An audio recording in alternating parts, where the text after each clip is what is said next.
News that's coming in at the moment. Prime Minister Narendra Modi in the state of Madhya Pradesh said that the Pahalgam conspirators tried to break India. Operation Sindhu, India's most successful operation so far. Prime Minister Narendra Modi was in the state of Madhya Pradesh.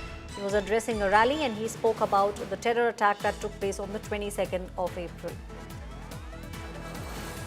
Operation Sindhu was one of India's most successful operations. The Pahalgam conspirators tried to break India. Prime Minister Narendra Modi also said that the attackers challenged the woman Shakti of our country.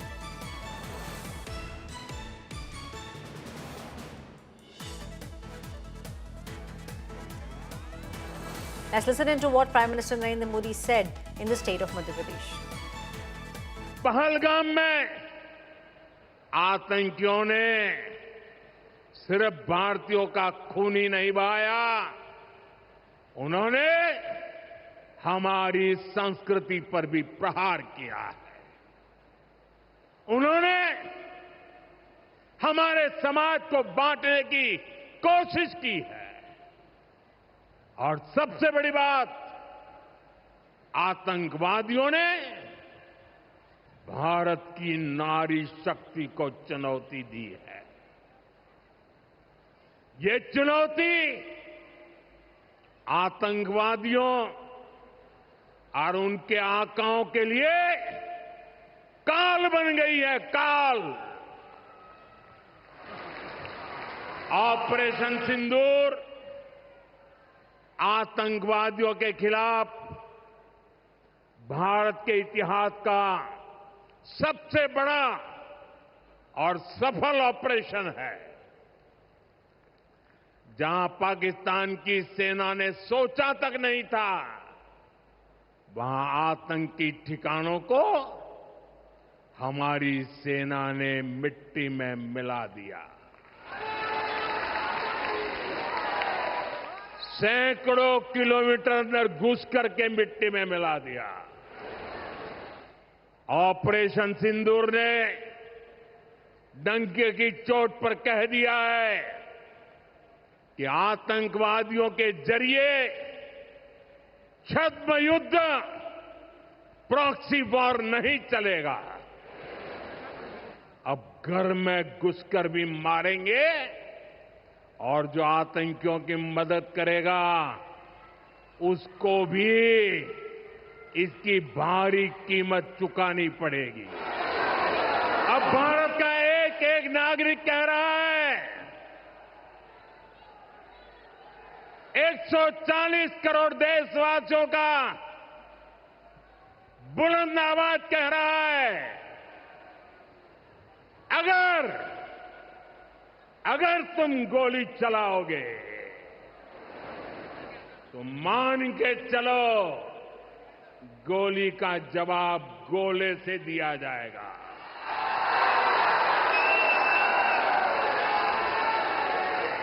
Operation सिंदूर हमारी नारी शक्ति के सामर्थ्य का भी प्रतीक बना है। हम सभी जानते हैं कि बीएसएफ का इस ऑपरेशन में कितना बड़ा रोल रहा है। जम्मू से लेकर पंजाब, राजस्थान और गुजरात की सीमा तक बड़ी संख्या में बीएसएफ की हमारी बेटियां मोर्चे पर रही थी, मोर्चा संभाल रही थी। उन्होंने सीमा पार से होने वाली फायरिंग का मुंह तोड़ जवाब दिया। कमांड एंड कंट्रोल सेंटर से लेकर दुश्मनों की पोस्टों को ध्वस्त करने तक बीएसएफ की वीर बेटियों ने अद्भुत शौर्य दिखाया है। साथियों, आज दुनिया राष्ट्र रक्षा में भारत की बेटियों का सामर्थ्य देख रही है। इसके लिए भी बीते दशक में सरकार ने अनेक कदम उठाए हैं। स्कूल से लेकर युद्ध के मैदान तक आज देश अपनी बेटियों के शौर्य पर अभूतपूर्व भरोसा कर रहा है। हमारी सेना ने पहली बार सैनिक स्कूलों के दरवाजे बेटियों के लिए खोले हैं। 2014 से पहले एनसीसी में सिर्फ 25% कैडेट्स ही बेटियां होती थी। आज उनकी संख्या 50% की तरफ आगे बढ़ रही है। आज अगर बेटियों की शादी की उम्र की चर्चा करें तो हमारे देश में कुछ लोगों को सेक्युलरिज्म खतरे में दिखता है। उनको लगता है ये हमारे धर्म के खिलाफ है। ये देवी अहल्या जी देखिए, मातृशक्ति के गौरव के लिए उस जमाने में बेटियों की शादी की उम्र के विषय में सोचती थी। उनकी खुद की शादी छोटी उम्र में हुई थी, लेकिन उनको सब पता था कि बेटियों के विकास के लिए कौन सा रास्ता होना चाहिए। ये देवी अहल्या जी थी। उन्होंने महिलाओं का भी संपत्ति में अधिकार हो, जिन स्त्रियों के प्रति की असमय मृत्यु हो गई हो वो फिर विवाह कर सके, उस कालखंड में ये बातें करना भी बहुत मुश्किल होता था। लेकिन देवी अहल्याबाई ने इन समाज सुधारों को भरपूर समर्थन दिया। उन्होंने मालवा की सेना में महिलाओं की एक विशेष टुकड़ी भी बनाई थी। ये पश्चिम की दुनिया के लोगों को पता नहीं है। हमें कोसते रहते हैं, हमारी माताओं बहनों के अधिकारों के नाम पर हमें नीचा दिखाने की कोशिश करते हैं। 250-300 साल पहले हमारे देश में सेना में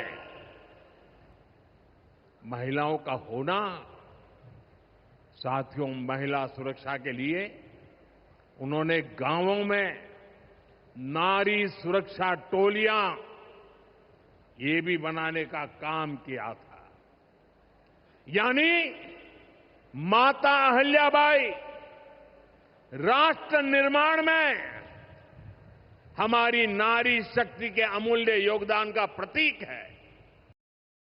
My colleague Amritanshi Joshi is now joining me from the city of Bhopal.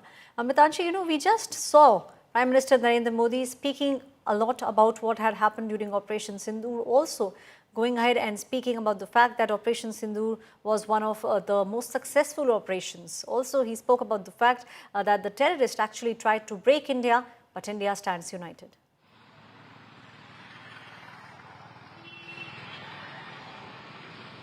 Actually, Prime Minister Narendra Modi was addressing the Mahila Sashaktikarana Sammelan in Bhopal, and a very strong message against terrorism and regarding women empowerment has been given by Prime Minister Narendra Modi. He gave a long speech specifically focusing on Operation Sindoor, and I'll show you the visuals just now. Pradhan Mantri Narendra Modi he is now flying to State Hangar from here, and now he'll be leaving Bhopal after some time. You can see these visuals of while Prime Minister Narendra Modi is leaving the Jamburi Maidan. Now, Prime Minister has particularly focused on Operation Sindoor in this whole speech of his. He said that today the world is witnessing the strength of Indian daughters in defending the nation, like we saw like Vyomika Singh and Colonel Sofia Qureshi. Apart from that, Prime Minister has specifically said in words that this is not the proxy war and the terrorism will not be tolerated.